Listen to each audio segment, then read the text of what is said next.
Salutations, respected viewers. This is George from Ireland again. So, more about the strange death of Jamal Khashoggi. I think it's a fair assumption that he is dead. He went into the Saudi Arabian consulate a fortnight ago, and no one's seen hide nor hair of him since.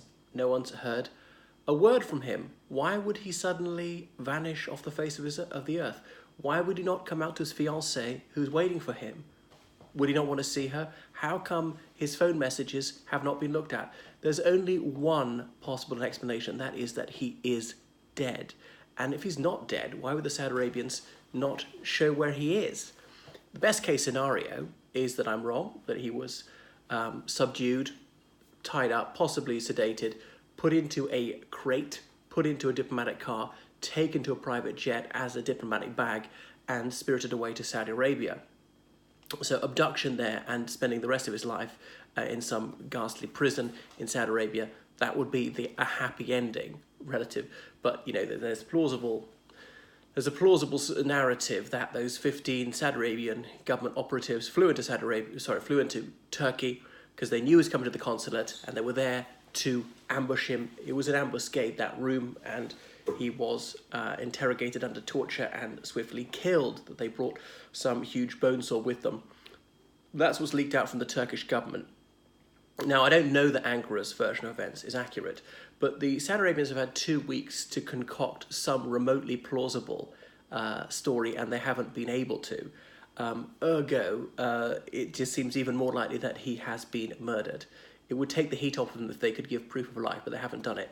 So Khashoggi, as we know, he was a Saudi Arabian journalist. He'd worked for the government, and so he was complicit in some of the crimes of that government, but he wanted to bring an end to dictatorship, to have a free society and so on. So what did he do? He didn't harm anyone, not physically, not commit what would be a crime in almost any other country. He simply told the truth about what the government was doing, and he had inside knowledge. So, as I say, one's sympathy for him has to be limited because obviously he was up to his neck in things that had been going on before. It's only about 3 years ago they began to speak out. But wasn't he very rash to go into the consulate? Because he seems to have set his phone on record because he had a fairly good idea of what was going to happen. But was there some sort of suicide mission to expose the Saudi Arabian government for what they're really like? Where on else could he be? You know, there's no CCTV footage of him coming out from the Turkish cameras all up and down the street. The Saudis not willing to reveal their images. So, as I say, they could have butchered him up, somehow disposed of his remains in the ground. There's certain chemicals like quicklime, I can't remember what the proper scientific name is, some acids to just dissolve bodies within 48 hours very easily. Or indeed, they took his butchered body out to bring it home and just get rid of it there. The Saudis consider it an internal matter. And President Trump is obviously speaking up for Saudi Arabia. Why is he unwilling to speak out on this?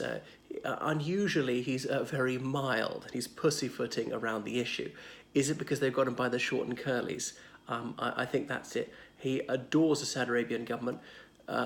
Trump is known for his inveterate hostility to the free press, calling them enemies of the people, which leads to things of this nature, has no objection at all to governments murdering dissident journalists. So that's why it really is shocking.